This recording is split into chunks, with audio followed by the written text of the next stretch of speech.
लोटा पानी घर में से भरो, उस जल को लेकर महादेव के मंदिर में जाओ, जपते जपते अपने दिल की बात बाबा के जल चढ़ाते चढ़ाते कह दो। बहुत ज़्यादा अगर दुख है तो उत्तर की ओर मुख, मतलब जहाँ से जल निकलता है, जलाधारी का जो जल होता है निकलने का स्थान ये उत्तर में होता है। आप दक्षिण में बैठकर या खड़े होकर उत्तर की ओर मुख कर कर एक लोटा जल बाबा को चढ़ाना प्रारंभ करो और अपने दिल की बात बाबा से कहना प्रारंभ करो।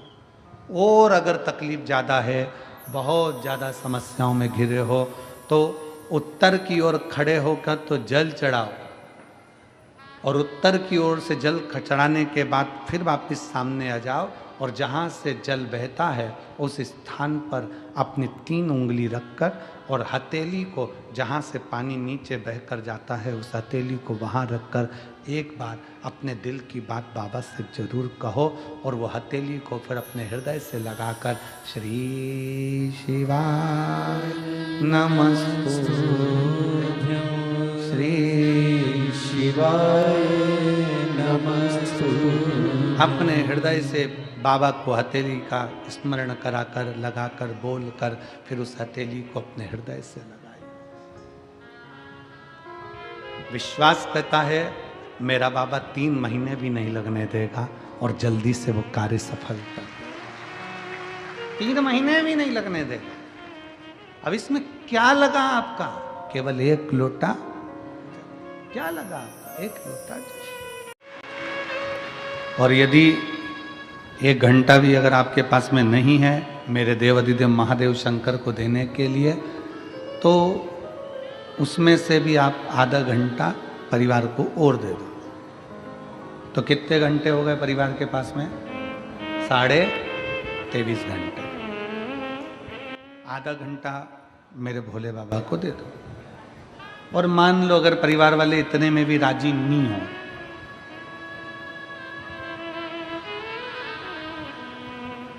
अगर हो सकता है कि परिवार वालों को इतने में भी सुख ना मिले 23.5 घंटे में से भी, तो 15 मिनट और दे दो।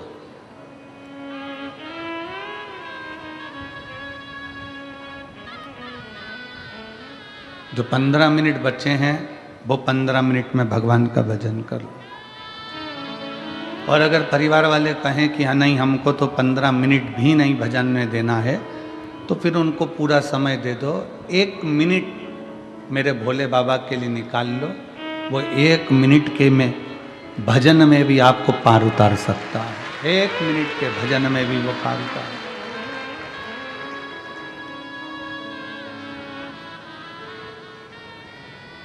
और अगर परिवार वाले कहें कि 1 मिनट भी तुम परमात्मा को मत दो, तो फिर एक काम करना, चुल्लू भर पानी में डूब मरो।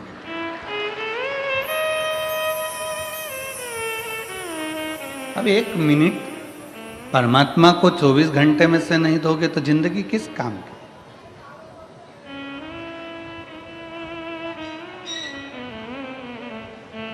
भगवान को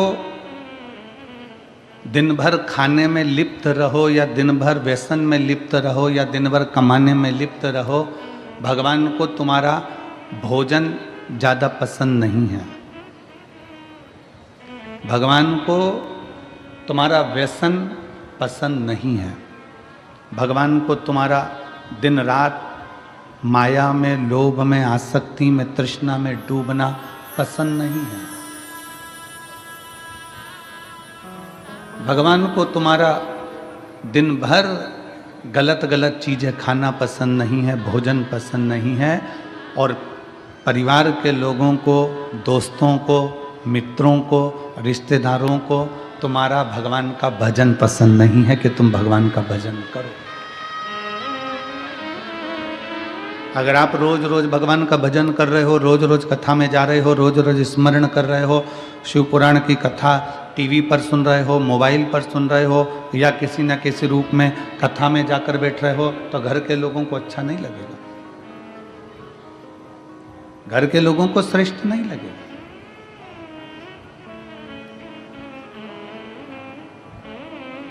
मोहल्ले की अगर कोई माता रोज रोज मंदिर जाए, मंदिर में जाकर दिया बत्ती करे, झाड़ू लगाए, पोछा लगाए, तो लोग कहने लगेंगे ये आ गई सती सावित्री।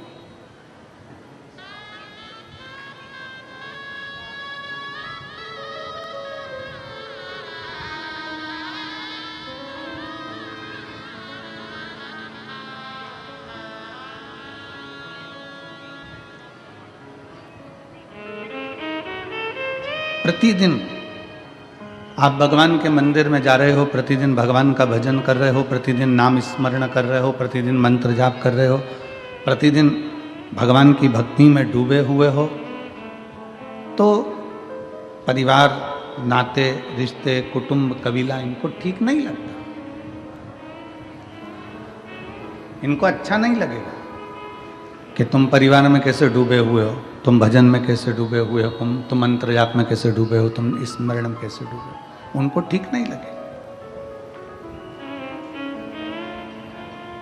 पर इतना याद रखो, परिवार को भले अच्छा ना लगे चलेगा, पर उसको अच्छा लगना चाहिए जिससे संबंध निभाना।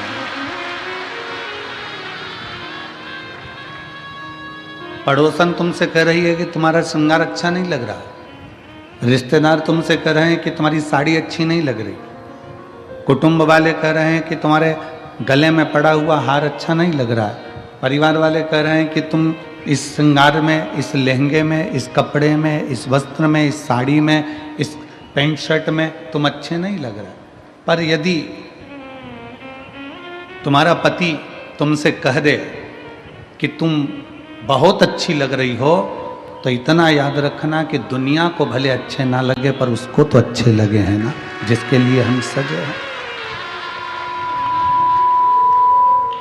जिसके लिए हमने श्रृंगार किया, जिसके लिए हम सजे, उसको तो अच्छे लग रहे हैं। बस ये आत्मा का श्रृंगार हमें परमात्मा के लिए करना।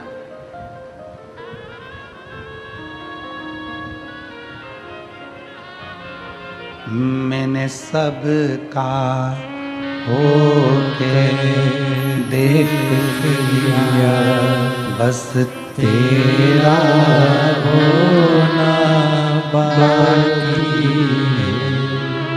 मैंने सबका होकर देख लिया, बस तेरा होना बाकी है। मैं सब दर जाकर देख लिया, तेरे दर पे आना बाकी है। मैं सब दर जाकर देख लिया, बस तेरे दर आना बाकी है। मैंने सबका होकर देख लिया, बस तेरा होना बाकी है। बस मैं तेरा हो जाऊं। हमने संसार का होकर देख लिया, सबका होकर देख लिया, उसका होकर देखो।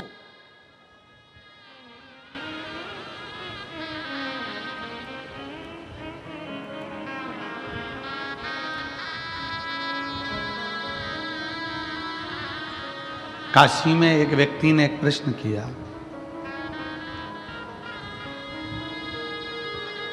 काशी की कथा में हम जिनके यहाँ ठहरे हुए थे, वहाँ कथा का 4 दिन निकलने के बाद हम कोई आता है, शाम को तो मिलना होता ही है, मिल जाते हैं। 4 दिन तक तो हम किसी से मिलते नहीं। और 5वां दिन कथा का था और शाम को कोई मिलने आया तो उसने कहा, गुरुजी क्या भगवान दुख काटते हैं?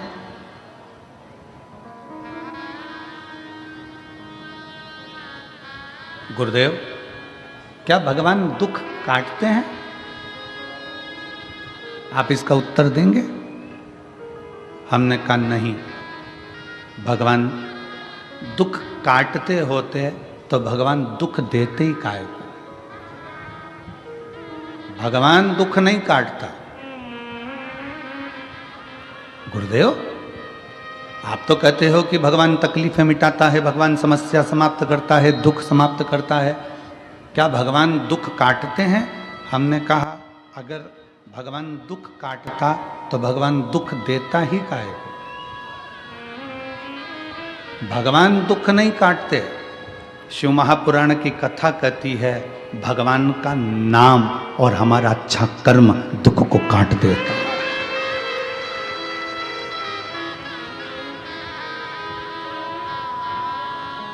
हमारा अच्छा कर्म और भगवान का नाम।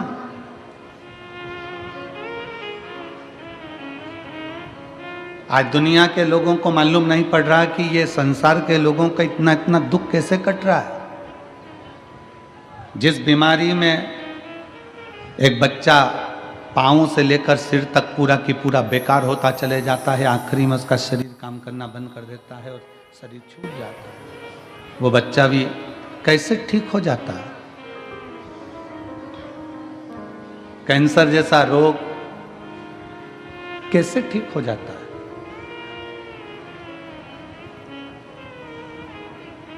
दुनिया के लोग कहते हैं कि दुख याद रखना आपका जपा हुआ नाम, आपका भजा हुआ स्मरण। इसलिए तुलसी बाबा ने लिखा था कलयुग केवल नाम आधारा। कलिकाल में नाम की प्रधानता है। आप अपने भजन का बल जितना बढ़ा रहे हो, आप जितना जितना श्री शिवाय, जम के बोलो जरा, श्री शिवाय नमस्तुभ्यम, आप जितना जितना शंकर का मंत्र जाप कर रहे हो, आप जितना जितना शिव का नाम जाप कर रहे हो, श्री शिवाय नमस्तुभ्यम बोलते जा रहे हो, बोलते जा रहे हो। दुख कौन काट रहा है? आपका अच्छा कर्म। आपने मंदिर जाना चालू कर दिया, आपकी किस्मत में बहुत सारी ठोकर लिखी थी, आपके जीवन में बहुत सारा दुख लिखा हुआ था, बहुत सारा कष्ट लिखा हुआ था, बहुत सारी ठोकरें लिखी हुई थी, पर आपने भगवान के मंदिर जाना चालू करा तो वो दुख की ठोकर भी तुम्हारी दूर होती चली गई, कष्ट की ठोकर भी दूर होती चली गई। शिव महापुराण की कथा कहती है अगर वो बच्चा सुन रहा हो और बच्चे ने प्रश्न किया कि क्या भगवान दुख काटता है? अगर भगवान दुख काटता तो भगवान दुख नहीं देता। भगवान ने दुख दिया है, काटना आपको पड़ेगा। कैसे? भगवान का नाम लेकर और अच्छे कर्म कर कर उस दुख को काट दीजिए। किम्मत बुरे कर्म कर बंदे वरना पछताएगा, भगवान की आंखों से तू बच नहीं पाएगा, तू बच नहीं पाएगा। अरे ओ अज्ञानी मत कर नादानी, तेरे कर्म का फल भी तू ही पाएगा, जैसा किया तूने तेरे आगे आएगा। मत बुरे कर्म कर बंदे वरना पछताएगा, भगवान की आँखों से तू बच नहीं पाएगा, तू बच नहीं पाएगा। अरे ओ अज्ञानी मत कर नादानी, अरे ओ अज्ञानी मत कर नादानी। भगवान दुख नहीं काटता, भगवान दुख सहन करने की शक्ति देता है। भगवान दुख सहन करने का बल देता है। फिर किसी ने प्रश्न किया, गुरुजी जब ऊपर जाते हैं मरकर 84 लाख योनियां मिली हैं, सारी योनियों में ऊपर गए मर मर कर, भगवान ने ऊपर जाकर अपने को, हमने सुना है कि गरुड़ पुराण में लिखा है कि ऊपर जाने के बाद बेतरनी में गिरो, नरक में पड़ो, खोलते तेल में उकाला, त्रिशूल से मारा, चाकुओं से काटा, सब कुछ हुआ। तो जब ऊपर ही तब भुगता देते हैं तो फिर नीचे काहे को भुगताते हैं? बोलो सही है कि गलत है? अरे जम के तो बोलो रे, सही है। जब ऊपर खोलते तेल में, गरुड़ पुराण में सुना है कि नहीं सुना? तुम लोगों ने सुना है ना? खोलते तेल में डाल दिया, त्रिशूल से मार दिया, अग्नि में जला दिया और इतना नोच आ गया, शरीर जीव रोने लगा। जब ऊपर इतना भुगताया तो फिर नीचे काय को भुगताता? हे गुरुजी, जब ऊपर इतना कष्ट मिला है जीवात्मा को तो फिर नीचे जीवात्मा को कष्ट क्यों मिलता है? हमारा कहना केवल इतना सा है कि जब हॉस्पिटल में भर्ती रहते हो तो वहाँ तो दवाई खाना पड़ती है, इंजेक्शन लेना पड़ता है, दवाइयाँ पीना पड़ती है, सब कुछ हॉस्पिटल में होता है। ये समझ लो कि ऊपर हॉस्पिटल है जिसमें जीवात्मा का इलाज हुआ। इलाज होने के बाद जब वो घर जाता है ना तो वहाँ भी थोड़ी ना थोड़ी टेबलेट बांध के दे दी जाती है। समझ में आ रही है ना कथा? वो हॉस्पिटल है जहां हम भोग कर आए, और भोग कर आने के बाद वहां के डॉक्टर ने, धर्मराज ने, यमराज ने थोड़ी बहुत टेबलेट बांध कर दे दी कि अब ये नीचे जाएगा तो सुबह शाम ये दवाई मिलती रहेगी, मतलब कहीं ना कहीं दुख प्राप्त होता रहेगा। तो बस उसी तरह डॉक्टर ने कह दिया घर जाकर ये दवाई लेना पड़ेगी, तो डॉक्टर से कहो डॉक्टर साहब मैंने हॉस्पिटल में इतनी दवाई खा ली, अब घर की क्यों दे रहे हो? नहीं, घर का डोज तो देना पड़ेगा, घर पर जाओगे तो ये दवाई तो लेना पड़ेगी, ऐसा तो करना पड़ेगा। उसी तरह जीवात्मा ने कहा जब हम इतना ऊपर भुगत लिए, हमें खोलते तेल में डाल दिया, अग्नि में पटक दिया, पानी में पटक दिया, हमें नोच नोच के खा गए, ऊपर हमें नरक में इतना भुगताया गया, अब नीचे क्यों भुगता रहे हो? तो भगवान ने कहा चिंता मत कर, हॉस्पिटल से छुट्टी करी है तो घर की टेबलेट देकर भेजा है, थोड़ा तो नीचे जाकर भी भोगना पड़ेगा। थोड़ी बहुत दवाई यहाँ की भी मिली है तो वो हम भोग रहे हैं। कहीं बच्चे तकलीफ दे रहे हैं, कहीं बेटियां तकलीफ दे रही हैं, कहीं पति पर, कहीं पत्नी, कहीं परिवार, कहीं नाते, कहीं कुटुंब, कहीं कबीला, ये तकलीफ देते फिर रहा है। थोड़ा थोड़ा तकलीफ हमें मिल रहा है, समझ लेना कि ये टेबलेट हमें लिख कर दी है, इसको हमें खाना पड़ेगा। चाहे तुम पानी से खा लो, चाहे तुम दूध से खा लो, चाहे मुंह सड़ा कर खा लो, चाहे प्रसन्न होकर खा लो। उसी तरह संसार में आए हो तो ये दुख जो मिल रहे हैं इसको चाहे तुम प्रसन्नता से निकाल दो, चाहे रो रो के निकाल दो, ये तुम्हारे ऊपर निर्भर है। दवाई तो खाना पड़ेगी। बस इतना याद रखो कि भगवान का नाम जितना लोगे, जितना नाम का उच्चारण करोगे, जितना जितना नाम का स्मरण करोगे, श्री शिवाय नमस्तुभ्यम। दुनिया के लोगों ने पूछा आखिर इस मंत्र में ऐसा क्या है, इस मंत्र में क्या है ऐसा? तो जप कर देखिए। जब से दुनिया के लोगों ने श्री शिवाय नमस्तुभ्यम जपना प्रारंभ करा, कोरोना महामारी के बाद जब भगवान शंकर के नाम का उच्चारण करना प्रारंभ करा, उसके बाद मनुष्य की दशा और मनुष्य की दिशा दोनों सुधरना प्रारंभ हो गई, मनुष्य का जीवन संवरना प्रारंभ हो गया, मनुष्य का जीवन संवरना प्रारंभ हो गया।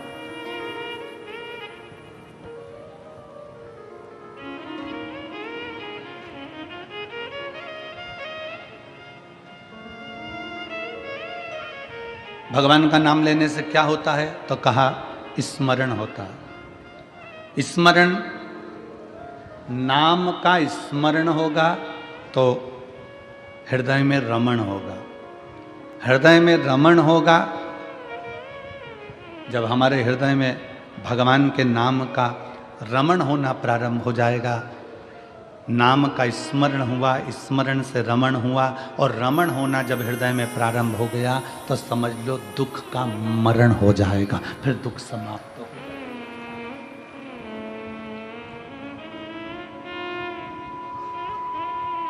फिर दुख समाप्त होगा। दुख का मरण ही परमात्मा के नाम का स्मरण है।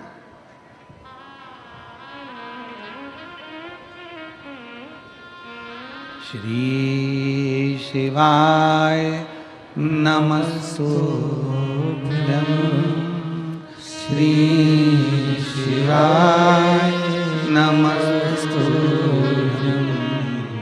श्री शिवाय नमस्तुभ्यं, श्री शिवाय नमस्तुभ्यं, श्री शिवाय नमस्तुभ्यं, श्री शिवाय नमस्तुभ्यं, श्री शिवाय नमस्तुभ्यं, श्री शिवाय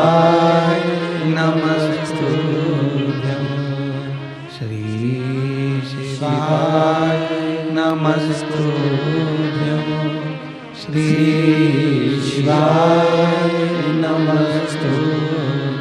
आप उसको भजेंगे, जपेंगे, स्मरण करेंगे, दुख कटेगा। फिर किसी ने कहा कि कथा में जाकर क्यों बैठे? हम टीवी पर कथा सुनते तो हैं, हम मोबाइल पर कथा सुनते तो हैं। आप कहते हो कि आपके नज़दीक में 100, 150, 200, 250, 300 किलोमीटर की दूरी पर भी अगर कथा हो तो उसको ग्रहण करिए। एक तो कथा अपने क्षेत्र में हो, ये बड़ी कठिन, बड़ी मुश्किल बात है। कथा होते होते भी कहीं ना कहीं कुछ अड़चन आ जाती है, कोई तकलीफें आ जाती हैं और कैंसिल हो। अब ये भी आज ही लखनऊ में जो कथा होने वाली थी वो कैंसिल हो गई। 24 दिसंबर से जो 30 दिसंबर तक की कथा लखनऊ में थी वो कैंसिल हो गई। क्यों? क्योंकि जहाँ कथा होना थी वो प्रांगण लगभग 7-8 एकड़ का था। अब जब ये सिरपुर की कथा 60 एकड़ के प्रांगण में लगभग 100 बीघा जमीन में हो रही है, तो फिर व्यवस्था भी कैसी चाहिए? 60 एकड़ का ये प्रांगण है जिसमें भक्त लोग बैठे हैं।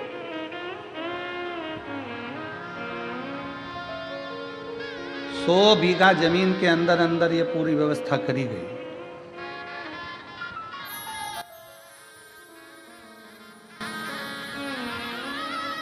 कोई पुण्य है। क्यों? नाम का स्मरण होगा तो हृदय में रमण होगा, रमण होगा तो दुख का मरण होगा, ये निश्चित है। श्री शिवाय नमस्तुभ्यं श्री शिवाय नमस्तुभ्यं श्री शिवाय नमस्तुभ्यं श्री शिवाय नमस्तुभ्यं श्री शिवाय नमस्तुभ्यं श्री शिवाय नमस्तुभ्यं श्री शिवाय नमस्तुभ्यं श्री शिवाय नमस्तुभ्यं। फिर किसी ने पूछा कि गुरुजी पंडाल में बैठ के कथा क्यों सुने? टीवी पर सुन ले हम, मोबाइल पर सुन ले हम, पंडाल में क्यों? तो याद करो 3.5 करोड़ रोम छिद्र ये मनुष्य के शरीर में 3.5 करोड़ रोम छिद्र हैं इस मनुष्य के शरीर में। बारीक बारीक रोमों को अगर ये पूरे शरीर के एक एक रोमों को गिना जाए तो 3.5 करोड़ रोम पूरे शरीर में है। कितने हैं? जम के बोलो जरा। 3.5 करोड़ रोम छिद्र मनुष्य के शरीर में। अग्नि पुराण में एक प्रसंग मिलता है कि पूछा गया कि ये 3.5 करोड़ रोम छिद्र परमात्मा ने मानव के शरीर में क्यों दिए? तो कहा गया, अग्नि पुराण कहती है कि 3.5 करोड़ बार मनुष्य को एक दिन में भगवान का नाम लेना पड़ेगा तब तरेगा। अब मेरी जीजियों, मेरे जीजाओं, मेरी बेटियों, मेरे बेटाओं, मेरी माताओं, मेरे भाई, जितने आस्था चैनल पर सुन रहे हैं, जितने फेसबुक यूट्यूब पर सुन रहे हैं और जितने पंडाल में सुन रहे हैं, आप और हमसे भी कोई पूछेगा कि गुरुजी आपने 3.5 करोड़ बार क्या भगवान का नाम कभी लिया है? आपने लिया है 3.5 करोड़ बार एक दिन में भगवान का नाम? जम के बोलो जरा। कोई संत साधु सन्यासी तपस्वी भी नहीं होगा जो एक दिन में 3.5 करोड़ बार भगवान का नाम ले। तो अग्नि पुराण में आया कि ये मनुष्य तो 3.5 करोड़ बार भगवान का नाम ले ही नहीं पाएगा, फिर इसका क्या होगा? और शास्त्र कहता है जिसने 3.5 करोड़ बार भगवान का नाम ले लिया तो उसके दुख भगवान धीरे धीरे काटना चालू कर देता है। तो फिर ये 3.5 करोड़ बार बोल ही नहीं पाएगा तो इसका दुख भी नहीं कटेगा। तो फिर अग्नि पुराण ने कहा कि एक काम हो सकता है। शंकर जी बोले पार्वती से, पार्वती 3.5 करोड़ बार कोई अकेला बैठकर नाम नहीं ले सकता, तो कथा के मंडप में जाकर बैठ जाए। जब कथा के मंडप में किसी नाम का उच्चारण होगा, सब एक साथ बोलेंगे, ताली भी बजाएंगे, वो अक्षर जब एक एक के मुंह से निकलेगा, आपस में टकराएगा, छार छार हो जाएगा, तो 3.5 करोड़ रोम छिद्र में समा जाएगा और उसका कल्याण होगा। अब लोग कहते हैं महाराज जी, लोग पंडाल में कथा सुनने के लिए आते हैं तो इनका दुख क्यों कट जाता? कैसे कट जाता? इनका दुख कटता कैसे है? उसका केवल एक कारण है कि आपके मुख से श्री शिवाय नमस्तु, श्री शिवाय नमस्तु, श्री शिवाय नमस्तु, श्री शिवाय नमस्तु, श्री शिवाय नमस्तु, श्री शिवाय नमस्तु। जब आप नाम का उच्चारण करते हो, आपके मुख से शब्द निकलता है, वो टकराता है। अभी इसका कोई प्रमाण है कि शब्द टकराता है? उसका प्रमाण है गीता जी का उपदेश। गीता का उपदेश कुरुक्षेत्र के मैदान में भगवान कृष्ण ने अर्जुन को गीता सुनाई। बोलो सुनाई कि नहीं सुनाई?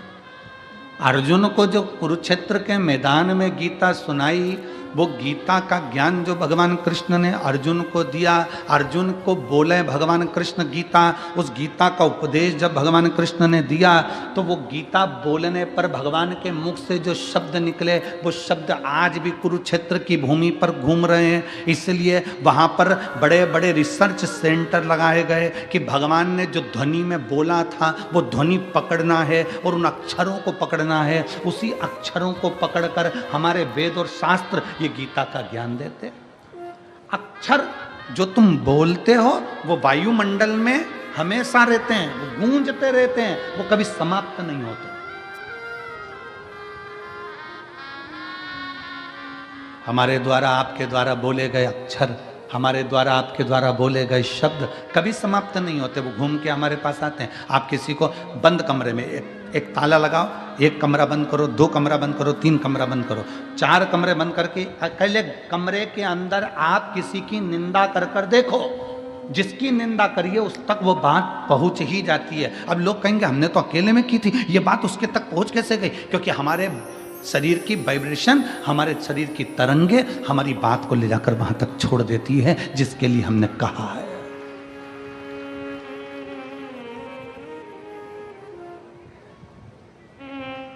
हमारे शरीर की वाइब्रेशन, हमारे शरीर की तरंगे वहां तक ले जाकर छोड़ देती है जिसके लिए हमने अपशब्द कहा। आप किसी को गाली देकर देखो, चलो जाने तो आपका कोई नौकर हो ना, आप अपने घर पे बैठ के नौकर को ही कुछ अपशब्द कह के देख लें, नौकर नहीं है वहाँ पर, परंतु उस नौकर को मालूम पड़ जाएगा कि मेरे सेठ के मुख में, मेरे सेठ ने मेरे लिए कुछ कहा, मेरे सेठ के दिमाग में कुछ चल रहा है। हमारी वाइब्रेशन बता देती है, हमारी तरंगे बता देती है। इसलिए शिव महापुराण की कथा कहती है, अच्छा विचार करिए, अच्छा सोचिए। अगर कोई तुम्हारा दुश्मन है ना, उसके बारे में अच्छा सोचना चालू करो। एक दिन वो दुश्मन तुम्हें सुंदर माला लाकर ना दे, तुम्हारे को गुलाब का फूल लाकर ना दे, तुम्हारे लिए गुलदस्ता लाकर ना दे, तो कहना जो दुश्मन है उसके लिए वे अच्छा सोचना प्रारंभ करो, श्रेष्ठ सोचो। बहू सास की दुश्मन नहीं है, सास बहू की दुश्मन नहीं है। अगर बहू की दुश्मन होती सास, तो अपनी रकम तुड़वाकर बहू को ना देती शादी के पहले, शादी के समय पर।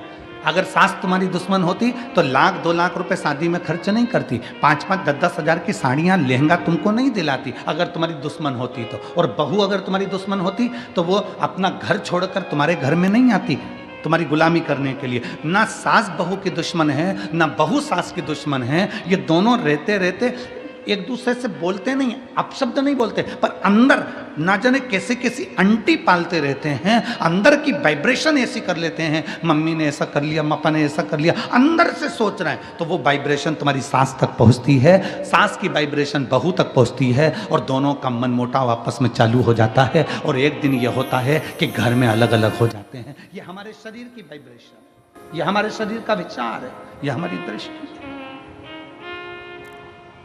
आप अच्छा सोचो ना, एक स्त्री, एक पत्नी रोज पति पर शंका करती है, रोज प्रतिदिन शंका करेगी, मन में शंका भरा गई है तो शंका करती रहेगी, शंका करती रहेगी, शंका करती रहेगी, शंका करती रहेगी।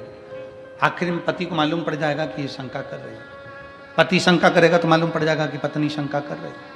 ये हमारी वाइब्रेशन है हमारे शरीर की, जो वहां तक पहुंचा दी, हमारे शरीर की वाइब्रेशन है जो वहां तक पहुंच रही। शिव पुराण कहती है, अच्छा सोचो, जब हम भगवान का नाम जाप करते हैं तो वो मंत्र टूटता है जब आपस में टकरा कर। तो जितने शिव भक्त यहाँ बैठ कर कथा कर तत्व ग्रहण कर रहे हैं, लाखों शिव भक्त भगवान शंकर की कथा सुन रहे हैं, कोई टीवी के माध्यम से, कोई मोबाइल के माध्यम से कथा सुन रहा है, और जब वो भी मंत्र का जाप करता है तो उसकी वाइब्रेशन उस तक पहुंचती है और उन सब का कल्याण हो जाता है, जो चाहे टीवी पे सुने चाहे मोबाइल। शिवाय नमस्तु श्री शिवाय नमस्तु, सब बोलिए श्री शिवाय नमस्तु श्री शिवाय नमस्तु। हमारे भीतर की तरंगे हमें वहां तक लेकर जा रही। भगवान दुख नहीं काटता, अगर दुख काटता मेरा भगवान तो दुख ही नहीं देता। भगवान दुख देता है तो भगवान का कार्य है कि वो उस दुख को सहन करने की शक्ति देता है। दुख कौन काटेगा? अब आपको बताना है, दुख कौन काटेगा? आपका जपा गया नाम, आपका चढ़ाया गया एक लोटा जल। आप जो अपना घर छोड़कर परमात्मा के दरवाजे तक जा रहे हो, किसी भूखे को भोजन करा रहे हो, किसी प्यासे को पानी पिला रहे हो, किसी व्यक्ति के दुख की घड़ी में तुम काम आ रहे हो, और एक लोटा जल भगवान शंकर को चढ़ा रहे हो और मुख से श्री शिवाय नमस्तुभ्यम कह रहे हो, तुम्हारा वो सत्कर्म, तुम्हारा वो भजन, तुम्हारा वो नाम जाप, तुम्हारा वो स्मरण तुम्हारे दुख को समाप्त कर देगा, तुम्हारे कष्ट को समाप्त कर देगा। एक पत्र है,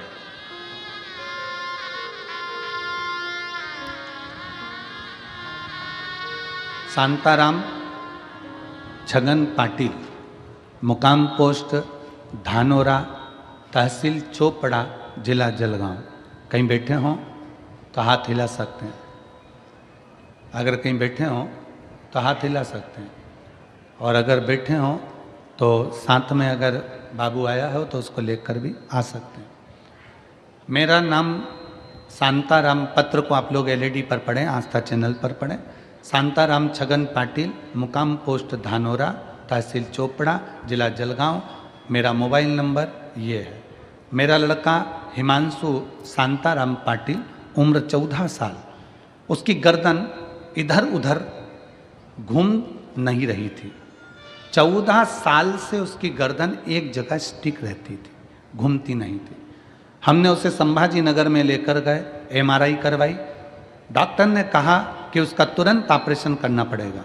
फिर हम उसे मुंबई के लीलावती अस्पताल में लेकर गए, डॉक्टर का नाम नहीं दिखाना है, और लीलावती अस्पताल में जब लेकर गए, ऑपरेशन की तारीख आ गई 18/10/2023।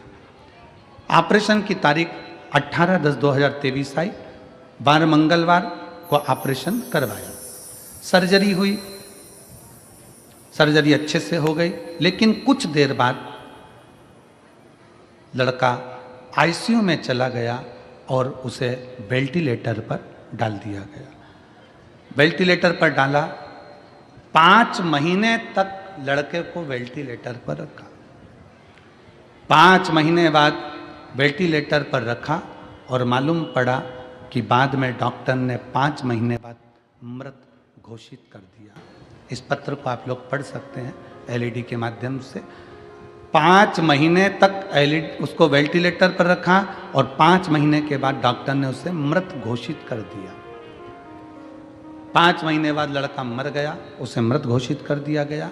लेकिन मेरी पत्नी ने डॉक्टर से कहा मेरा लड़का अच्छा है, मेरे घर उसे मुझे जिंदा ही लेकर जाना है, तुम इसका इलाज और करो। डॉक्टर ने कहा यह मर चुका है, इसको ले जाओ, ये मर चुका है, इसको ले जाओ। पत्नी कहती नहीं, 4 दिन इसको रखो, मैं 4 दिन बाद इसको लेकर जाऊंगी, भले बॉडी रखो पर 4 दिन रखो इसको। लड़के को छोड़ा, वहीं छोड़कर मेरी पत्नी सीहोर चली गई, वहीं मुंबई से कंकर शंकर लाने के लिए पहुंच गई। सीहोर गई, कंकर लाई, रुद्राक्ष का जल, वहां से रुद्राक्ष लाकर पहुंच गई। अब जाने के बाद करती क्या, डॉक्टर कह रहे हैं इसको ले जाओ। सामने हॉस्पिटल के ठीक सामने शिव जी का मंदिर है, उस मंदिर में जल चढ़ाती और अपने बेटे के शरीर पर लगा देती और मुंह में जल दे देती। डॉक्टर कहते इसको ले जाओ। 4 दिन, 5 दिन, 6 दिन निकल गए। डॉक्टर कहने लगे क्यों परेशान हो रही हो। ऐसा करते करते 42 दिन निकल गए। 42 दिन निकल गए। डॉक्टर कह रहे इसको ले जाओ, इसमें प्राण नहीं है, नहीं मानी। आखिरी में लड़के के शरीर में 42वें दिन हलचल चालू हो गई। 42वें दिन हलचल चालू हुई और मैं क्या गुणगान करूं गुरुदेव। डॉक्टर भी आश्चर्य में पड़ गए कि जो मर चुका है वो जीवित कैसे हो सकता है। पत्नी कहती है उसका नाम कुबेरेश्वर महादेव है, वो देता जरूर है, खाली नहीं छोड़ता। बाबा, आज बाबा की मेहरबानी से मेरा लड़का ठीक हो गया। मैं उसको यहाँ कथा सुनने के लिए लेकर आई हूँ बाबा के पंडाल में।